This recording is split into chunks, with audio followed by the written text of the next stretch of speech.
Bismillahirrahmanirrahim. Assalamualaikum warahmatullahi wabarakatuh. Waalaikumsalam warahmatullahi taala wabarakatuh. Salam sejahtera bagi kita semua. Para pemirsa sekalian, Alhamdulillah kita akan lanjutkan podcast kita pada episode yang ketiga. Dan Alhamdulillah pakar pendidikan kita, Profesor Din Wahyudin sudah ada di tengah-tengah kita. Terima kasih Prof. Sam. Beliaulah pakar kita yang akan menyampaikan topik pada hari ini. Ya. Topiknya itu adalah tentang karakter pelajar Pancasila. Ya. Nah, mudah-mudahan dengan pembahasan ini kita akan memahami apa yang sedang dilakukan di persekolahan kita dalam rangka mengembangkan Pancasila in action. Jadi Pancasila bukan hanya sekedar dihafal, ya. Dihafal urutannya dari yang 1 sampai ke 5, tapi bagaimana pelaksanaan Pancasila dalam kehidupan nyata. Ya. Itulah sebagai pengantar dari Bapak, selanjutnya Pak Din, ya. Mangga tolong disampaikan kepada para pemirsa. Baik. Apa yang dimaksud dengan karakter pelajar Pancasila itu? Baik, terima kasih Prof. Sam. Ibu dan Bapak, pemirsa yang saat ini sedang menyimak podcast Bina Esa TV. Pada siang hari ini kita akan berbincang tentang itu besarannya itu implementasi kurikulum merdeka, Pak. Oh, kurikulum merdeka. Kurikulum merdeka itu salah satu ikhtiar yang diinisiasi oleh Kemdikbudristek untuk mempersiapkan generasi muda di pertengahan abad 21. Jadi ini hajat nasional. Iya. Jadi merdeka belajar itu kalau di satuan pendidikan TK sampai SMP SMA itu dengan nama kurikulum merdeka. Kurikulum merdeka. Kalau di perguruan tinggi kampus merdeka. Kampus Jadi merdeka. ada program-programnya gitu ya. Tetapi intinya, khususnya untuk pelajar Pancasila itu, intinya ingin agar generasi muda kita ini punya semangat belajar sepanjang hayat sebetulnya. Belajar sepanjang hayat yang memiliki kompetensi yang memadai, kompetensi hidup abad 21 ya, mungkin berbeda dengan 20-30 tahun yang lalu, karena sekarang kan salah satunya itu Internet of Things misalnya gitu. Iya. Jadi bagaimana kita menyiapkan generasi muda itu berkarakter dan berperilaku sesuai dengan nilai Pancasila, karena kita hidup di Indonesia. Jadi agar generasi muda ini memiliki kompetensi sesuai dengan tantangan abad 21, memiliki karakter yang sesuai dengan kondisi Indonesia, ke arah tadi sesuai dengan nilai-nilai Pancasila itu. Jadi intinya adalah kalau dalam konteks dokumen, jadi ingin semua generasi muda ini memiliki kemampuan 7 hal ini Pak. 6 hal. 6 hal. Jadi pertama ya sesuai dengan founding fathers. Jadi sebetulnya perubahan yang mendasar juga tidak, karena sejak Indonesia merdeka, tadi sudah saya sebutkan ya bahwa founding fathers itu tetap ingin pendidikan ini memberikan penguatan keimanan dan ketakwaan. Itu sejak 45. Mengapa Indonesia merdeka itu ingin generasi muda kita ini iman dan takwa itu dipegang. Dan sampai sekarang alhamdulillah. Di pelajar Pancasila juga ingin poin pertama itu intinya adalah beriman, bertakwa kepada Tuhan Yang Maha Esa dan berakhlak mulia. Dan Pancasila juga Pak, sila pertama itu ketuhanannya Maha Esa gitu ya. Ya. Ada kaitannya barangkali ya. Ada. Ya, beriman, bertakwa. Karena ingin tadi Tuhan Yang Maha Esa, 6 agama itu kalau di Indonesia kan Pak. Nah itu yang pertama gitu ya. Yang kedua, berkebinekaan global. Nah ini juga relatif baru, tapi dalam artian kita ini kan negara yang dibangun atas berbagai etnis, agama, dan ras juga gitu ya. Warna kulit ya. Itu jadi Bhinneka Tunggal Ika itu menjadi penciri NKRI. Tetapi ada plusnya juga NKRI yang memang hidup berdampingan juga dengan masyarakat global. Karena kita ini tidak hanya cukup menjadi WNI yang baik, tapi harus juga warga negara Dunia. dunia yang baik gitu. Itu bagaimana ini semua menjadi pengalaman di sekolah gitu. Bagaimana ini harus dididik sejak awal Indonesia generasi muda itu. Yang ketiga, bergotong royong. Itu sudah barang tentu, gotong royong itu kan cirinya bangsa Indonesia ya. Bergotong royong, saling bantu membantu, kerjasama, kolaborasi gitu ya. Kolaborasi itu mah karakter kita, dan itu tidak boleh luntur. Sekarang masih diperlukan gotong royong itu gitu ya, walaupun dengan konteks yang mungkin disesuaikan dengan kondisi yang ada. Dan berikutnya kreatif. Nah, kreativitas gitu. Jadi kreatif kan bukan hal yang baru, Pak. Di sebelumnya juga Bapak mungkin pernah mendengar 4C. Nah, 4C itu komunikasi, kolaborasi, creativity, dan critical thinking. Ya, betul. Jadi itu yang diikhtiarkan sejak kurikulum lama pun itu. Nah, sekarang masih berlanjut gitu ya. Itu yang disebut soft skill gitu ya. Soft skill itu betul, itu soft skill. Nah, jadi persoalannya bukan siswa tahu apa itu 4C, bukan, tapi bagaimana soft skill itu menjadi perilaku mereka. Itu harus jadi karakter mereka, kira-kira begitu. Kepribadian mereka. Nah, yang berikutnya itu kan tadi bernalar kritis, kemandirian, itu sebetulnya pengembangan dari yang tadi ya, dari yang 4C itu. Jadi kita pun saatnya generasi muda ini harus dibangun menjadi generasi yang mandiri, yang percaya kepada dirinya sendiri untuk maju gitu. Tidak bergantung kepada orang lain, tidak bergantung kepada pihak yang pokoknya harus punya kemampuan sendiri. Itu semua dalam konteks pendidikan formal harus diberikan di sekolah gitu. Di sekolah. Nah, sekarang itu sedang berikhtiar dengan kurikulum Merdeka, begitu Prof. Nah, kurikulum Merdeka pun pemerintah ini sampai saat ini juga masih memberikan kesempatan kepada sekolah yang masih melakukan kurikulum 13, ya silakan menggunakan kurikulum 13, tapi sambil jalan bisa melihat apa yang ada di aspek di kurikulum barunya. Itu kalau Bapak itu sepertinya ada kesan ya. Kurikulum Merdeka itu berarti tiap-tiap sekolah bisa beda-beda kurikulumnya. Apa demikian atau gimana itu? Ya, berbeda disesuaikan dengan kondisinya, tetapi tetap pada rambu-rambu. Ya, misalnya begini, berbeda kalau menggunakan kurikulum 13, kesamaan kurikulum 13 dengan kurikulum baru juga banyak, Prof. Jadi kan misalnya begini, kurikulum 13 itu mendidik anak kreatif, ya memang sekarang pun kan tetap kreatif. Jadi ketika siswa harus dibangun 4C, itu kan sebelum kurikulum baru itu sudah ada. Para guru itu sudah berupaya gitu supaya anak mampu berkomunikasi. Tinggal diterjemahkan oleh guru itu. Nah, ini persoalan ini. Jadi bagaimana membangun karakter agar siswa berkomunikasi. Jadi harus percaya diri. Kan anak sering ada yang pendiam saja gitu, tidak pernah ngomong kalau tidak ditanya.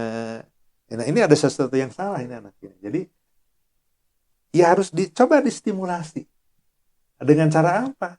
Nah, itu kan misalnya ada caranya itu diberi tugas, disajikan apa pribadi ataupun kelompok. Nah, itu cara-cara seperti itu antara lain untuk menumbuhkan itu.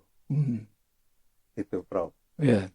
Jadi profil pelajar Pancasila target gitu ya, target. Nah, ini walau alam dicapai atau tidaknya, tapi kan semuanya itu harus dicapai gitu ya.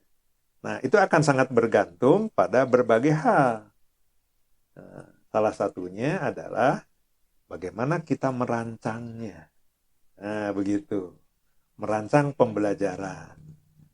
Nah, dalam kurikulum saat ini gitu ya, kurikulum baru ataupun kurikulum Merdeka atau kurikulum sebelumnya, kita kan mengenal intrakurikuler ya. Intrakurikuler itu mata pelajaran yang wajib, yang di sekolah kan ada jadwal pelajaran, itu intrakurikuler gitu ya. Dan ada ekstrakurikuler gitu.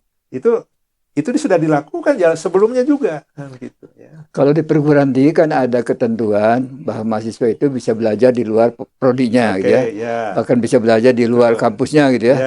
Kalau untuk tingkat sekolah lebih bawah gimana tuh? Nah, prakteknya? Itu yang tadi dengan ada namanya Proyek Penguatan Profil Pancasila. Nah, gitu Pak, namanya Proyek Penguatan Profil Pancasila.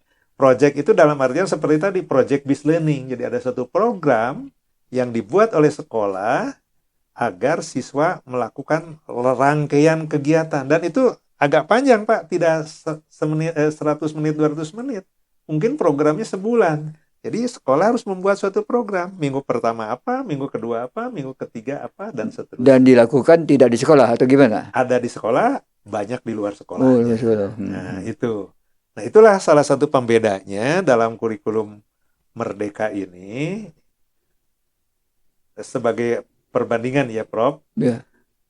Kalau misalnya di SD itu rambu-rambu umumnya 20% dari total waktu satu semester atau satu tahun adalah untuk proyek penguatan Pancasila. Itu kalau di SD. Kalau di SMP 25% dari total. Oh, lebih bisa lagi ya. Jadi Prof tinggal hitung sendiri. Ya. Kalau dalam setahun itu sebut saja ada 1000 jam lah gitu ya. Berarti di SD 200 jam tuh ya. 200 jam itu mau diisi apa? Nah, itu pembedanya. Guru sekolah harus mendesain. Sebab kalau tidak, jangan-jangan anak main tidak keruan gitu, tidak ada kontrol. Nah, itu harus dirancang dengan sebaik-baiknya melalui proyek tadi. Iya, tapi kan masalahnya barangkali Bapak lihat itu ada dua hal ya. Ya. Yang pertama, apakah gurunya sudah siap atau tidak itu. Betul. Yang kedua, tampaknya ini butuh biaya lebih besar ini tampaknya. Ya. Gimana ini solusinya? Ya. Gimana tuh? Pertama memang kesiapan guru ya gitu karena tidak terbiasa. Iya. Tidak terbiasa. Dalam artian kalau toh ada model project ya kecil-kecilan saja di kelas gitu ya. Tapi ini kan yang merancang project itu bukan guru kelas, Prof, tapi harus bersama di sekolah lah, bersama guru lain gitu ya. Jadi harus ada kesepakatan bersama, misalnya sekolah ini untuk kelas 6 SD proyeknya apa, mungkin dirancang gitu. Nah, berarti ada kemampuan guru siap tidak merancang itu bersama siswa, ya dirancang. Nah, itu yang pertama gitu ya. Sekolah, kepala sekolah juga harus jangan diam saja. Ya harus punya ide, punya kreativitas gitu ya. Coba gimana caranya merancangnya? Ini saya coba ini di sini ada beberapa yang di topik-topik yang sementara ini sangat disarankan, Prof, supaya memandu guru. Misalnya salah satunya itu kearifan lokal. Nah, kalau di SD kan kearifan lokal itu berarti 20% dari total waktu, ya sebut saya dari 200% itu sebut saja yang digunakannya itu 50 jam lah misalnya dulu, karena akan ada 4 topik misalnya. 50 jam. Nah, bagaimana sekolah menyiapkan 50 jam agar siswa bisa membahas kearifan lokal? Nah, berarti ini ada diskusi. Pertama, yang disebut kearifan lokal yang akan dilakukan oleh sekolah itu apa? Bisa melihat kesenian lokalnya, bisa ada bahas. Itu kan kearifan lokal. Bisa mengkaji adat istiadatnya. Misalnya kalau Prof menyebut tadi siswa itu orang Sunda itu somea hade kasema. Nah, bagaimana ini fakta di sehari-harinya? Apakah masih ada atau sudah berubah? Atau jangan hanya itu masa lalu, sekarang sudah tidak ada. Nah, itu ya harus dicoba dikembangkan. Berarti siswa nanti mewawancara nanti. Topiknya itu tadi, topik tadi misalnya ya yang paling gampang mah misalnya kesenian lokal lah gitu ya. Kesenian lokal itu antara lain pencaksilat lah misalnya gitu ya Pak. Nah, misalnya di kampung sebelah itu ada perkumpulan pencaksilat. Nah, mungkin siswa diminta untuk mengamati. Nah, berarti di antar guru ada waktu berkunjung ke sana. Kalau memang kesana itu nonton atau wawancara, siswa belajar mewawancara. Nanya apa, Nak? Kalau nanti sudah ketemu dengan si bapak ahli yang pencaksilat tadi, kendangnya segala macam, mungkin nanya gimana latihannya, jam berapa, ya silakan dibuat pertanyaan. Nah, pertanyaan-pertanyaan seperti itu mengajak siswa belajar dengan cara yang terintegrasi. Ya. Itu hakikatnya, Prof. Ya. Jadi siswa kendati pun di SD tidak didominasi oleh belajar hanya menyimak dari apa yang guru terangkan di kelas. Ya. Jadi tadi kalau dirancang ada kunjungan, berarti ada sekian hari ini ada kunjungan mungkin ke sana. Nah, kunjungan pun tidak hanya ngobrol, disiapkan oleh anaknya. Dicatat gitu. Setelah dicatat, minggu depan penyajian kira-kira begitu. Ya. Terus sampai selesai proyek itu. Ya. Gitu, Prof. Oke, Pak Ditya. Ya. Jadi tentang misalnya faktor ya internal, Ya. kata faktor SDM lah. Ya. Anggap saja ini kepala Bisa. sekolah dengan guru-guru bisa gitu ya. Ya. Nah, ini masalah yang kedua ini Ya, Bagaimana pembiayaannya? ya. Apakah ini ada bantuan pemerintah Ya. atau harus gotong royong orang tua siswa? Ya, begitu. Jadi memang pemerintah pun mungkin dalam konteks seperti ini dari BOS saja sumbernya, Prof. Oh, Bu. Jadi BOS di situ ada alokasi untuk penguatan pembelajaran. Jadi dari BOS bisa saja guru sekolah mengalokasikan untuk penguatan pembelajaran di kelas A dengan topiknya tadi kearifan lokal.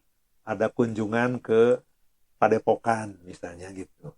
Jadi supaya uangnya tidak terlalu banyak, jangan Padepokan yang di luar kota. Ya mungkin di kampung sebelah gitu. Kebetulan ada Padepokan gitu.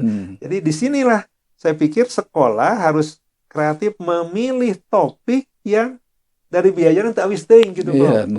Jadi kalau kunjungannya keluar daerah, apalagi harus nginap pakai bis, tidak ada uang, jangan dipaksakan. Kecuali kalau memang ada dana dari donatur dari siapa, itu memungkinkan ya bagus gitu ya, supaya lebih bermakna. Seperti itu. Dan itu tuntas. Namanya proyek itu kan sampai pada penyajian di kelas. Ada laporannya, ya disesuaikan dengan kemampuan. Kalau di perguruan tinggi kan papernya apa, gitu ya. Papernya kalau dibikin buku, disajikan di seminar internasional, publish di jurnal terindeks Scopus, itu kalau di perguruan tinggi. Tapi kalau di SD cukup hasil diskusi di sana dicatat, disajikan di kelas. Buat laporannya mungkin selembar 2 lembar siswa gitu. Disesuaikan dengan kondisinya. Tapi dengan cara itu siswa punya pengalaman. Dan itulah mengapa proyek penguatan Pancasila itu dilaksanakan. Jadi ada satu keyakinan siswa belajar secara terintegrasi melalui tadi intrakurikuler tetap ada itu ya, tapi ada juga ekstrakurikuler dan ada proyek yang dirancang secara bagus gitu ya. Jadi ada tanggal berapa, kemana dan seterusnya. Jadi tampaknya learning itu ditingkatkan gitu ya, bukan hanya learning to know, but learning to do gitu ya. Ya betul. Dan learning to work together gitu ya. Ya, dicoba diterapkan begitu Pak, semangat itu. Karena itu mah hakikat belajar itu kan begitu. Siswa punya pengalaman gimana nih kalau misalnya topiknya kebetulan kaitannya dengan kewirausahaan, ada. Jadi ini kalau boleh yang sangat disarankan pemerintah ini pertama gaya hidup berkelanjutan. Kalau itu bingung jangan dulu. Kearifan lokal, kearifan lokal mah bisa misalnya gitu ya, oleh kearifan contoh-contoh tadi. Ada Bhinneka Tunggal Ika, walah bingung juga, jangan dulu. Tapi ada suara demokrasi, jangan dulu kalau susah gitu ya. Ada kewirausahaan, nah kewirausahaan itu penting. Misalnya apa contohnya, mungkin mau wawancara tukang dagang, pedagang kecil gitu ya. Mungkin siswa mewawancara tukang bakso gitu ya, sehingga dia akhirnya punya usaha, punya keuntungan, dan bagaimana ini siswa punya pengalaman itu.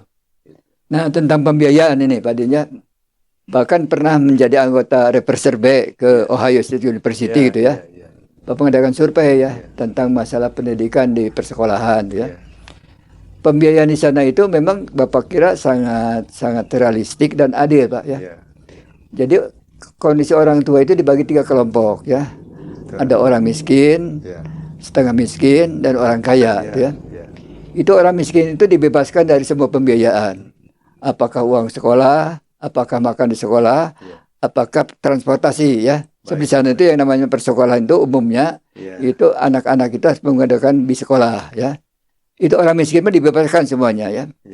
Tapi orang yang menengah membayar sebagian ya. Tapi orang kaya itu relatif mereka itu ada memenuhi seluruh kebutuhan ya.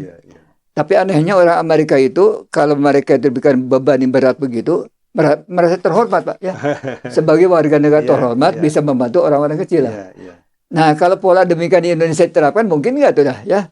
Jadi orang kayanya dirangsang lah supaya memberi silang lah gitu ya. Iya betul. Ya kalau di sekolah dasar karena itu sifatnya compulsory wajib. Nah ini pemerintah sudah punya rancangannya malah ya intinya compulsory education itu kan pemerintah wajib mendanai makanya dari BOS tadi. Jadi dari BOS. Jadi setiap orang kan ada dana BOS yang dikumpulkan oleh sekolah. Sekolah tinggal menyusun. Jadi tidak ada lagi subsidi silang karena malah free gitu, free kecuali di sekolah swasta mungkin ya. Kalau di sekolah negeri itu SD, tapi bapaknya itu tidak ada itu ya. Ya model dari SD sampai SMA itu free semuanya ya. Masa orang kaya free gitu ya. Kalau orang miskin ya wajar tuh lah ya diberikan. Nah, itu yang mungkin harus dibuat regulasi sehingga tadi orang kaya dengan kesadarannya membantu. Saya pikir itu bagus sepanjang regulasinya aman gitu ya, aman dalam artian. Tapi jangan sampai begini, Prof.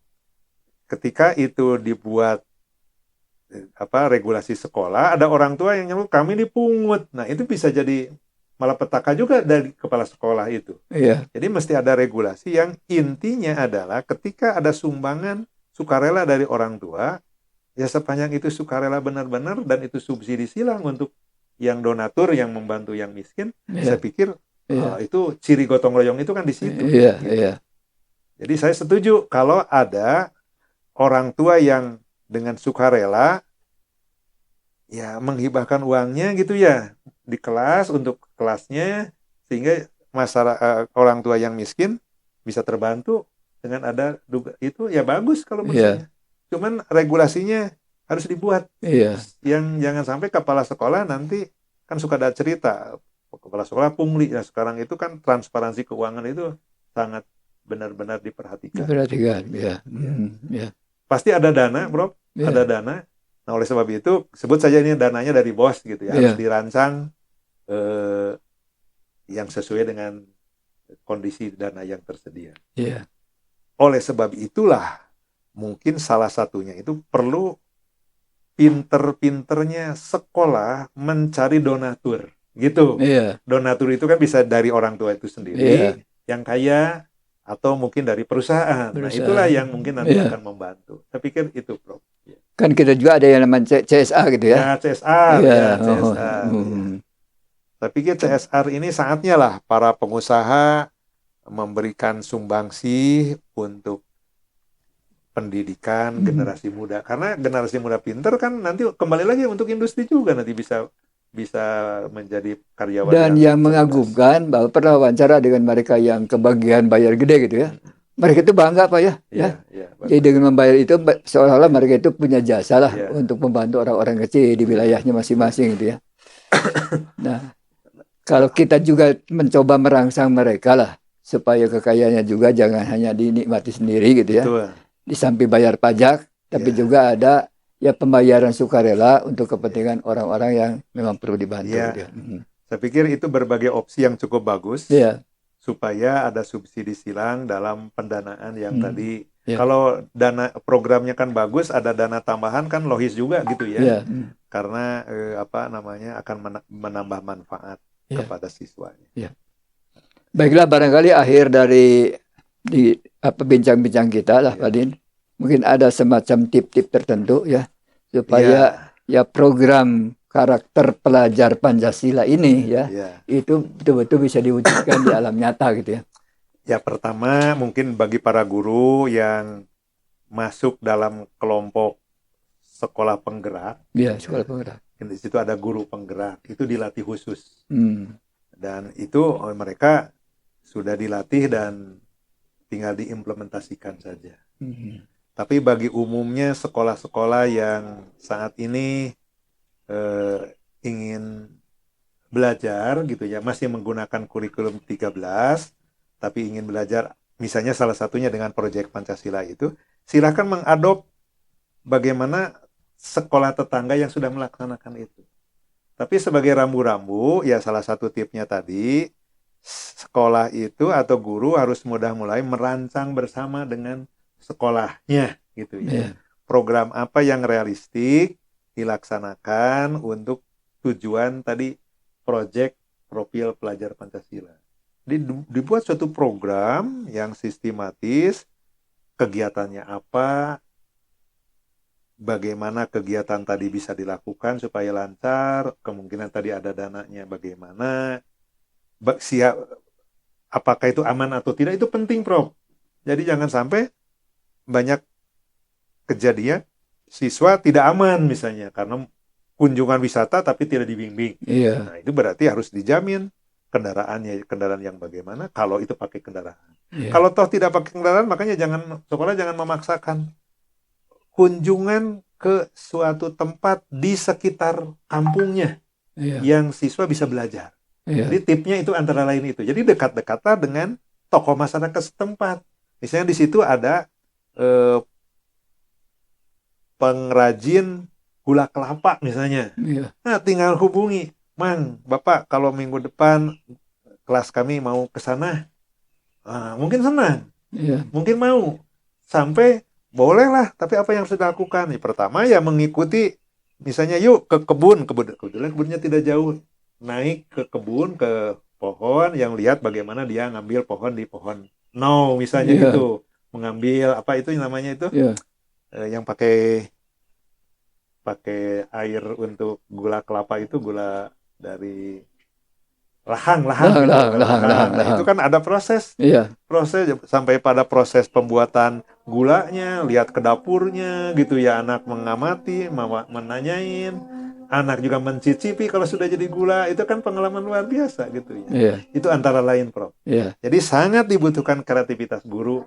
Tidak mengeluh kalau tidak ada dana gitu ya. Masih ada cara yang paling sederhana. Ya minimal bos mah ada lah. Kira-kira seperti itu. Jadi barangkali kita simpulkan saja para hadirin sekalian.